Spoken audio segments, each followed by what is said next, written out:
up until 40 years ago for people to determine who is the father of a child.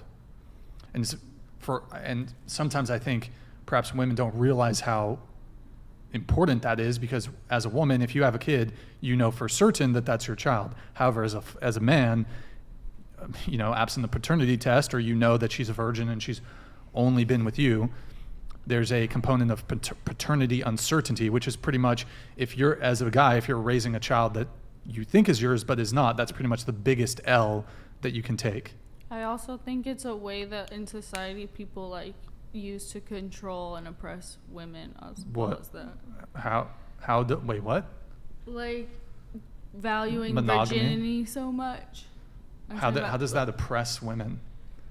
Well, because sometimes they'll be told that they're worth less if they have that, or they'll be controlled and only have certain things that they can do because on the basis that they need to maintain their virginity. Well, I mean, okay, so there's a religious component that I suppose started about 2,000 years ago. Yeah. I think chastity was valued up until very recently for both men and women for religious reasons, chiefly.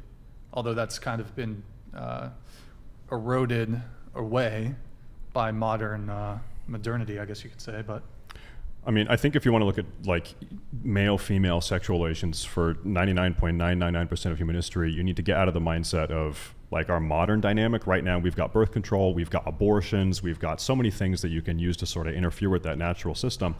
But that's not how it was for most of human history. Like as a man, if you are going to be raising a child, you want to make sure with 100% certainty it is your child. You don't want a woman that is sleeping with multiple men, because then you don't know what's going on, right? This is one of the reasons why virginity is so valuable back in the day. I understand that, and I think that that's true. I'm just saying I feel like that can be used like on the guise of that to like control women as well, like more so.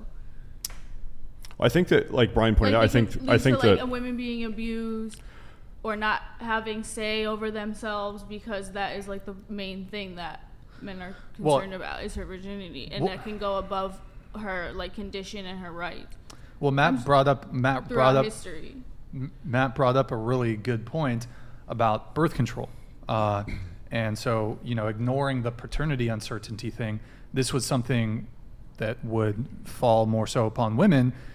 If you engaged in sex with somebody prior to there being birth control, like pretty good chance you might get pregnant and can't get abortions are fairly, there's history. But in any case, without birth control and without abortion, there wasn't 300 years ago, if you have sex with somebody, like not really a way out if you get pregnant, or there's not really a way to prevent a pregnancy. So I don't think it's about control. It's just the biological reality that if you get pregnant, like that's kind of a big deal. And especially without modern healthcare too. I think like the healthcare, if you got pregnant as a woman, like, bro, there's a chance you fucking die. I think that you can imagine in a world, like, let me ask you this, in a world where there's no birth control and you've got a very high risk of getting pregnant if you have sex with a man, are you going to be as promiscuous in that world as you are in this world? Probably not, because there's a very high chance that man you just had sort of casual, promiscuous, flippant sex with, you might get pregnant. You might be tied down for life with that man. You got to carry his child into the world and deal with that man for the rest of your life. And so it's from a female's point of view also, 100 years ago, 200, 300, 400, 1,000 years ago. As a woman, you probably don't want to be promiscuous either. It's not a man keeping you down. It's you don't want to be promiscuous, because if you have sex with that man, you might be tied down forever with that guy. You bring his child into this world. Your body gets pregnant. You go through crazy changes, right? It's in the woman's interest, back then at least, a different conversation now that we have birth control, I guess. But for most human history, it's in the woman's interest to not be promiscuous either. It's in the man's and the woman's.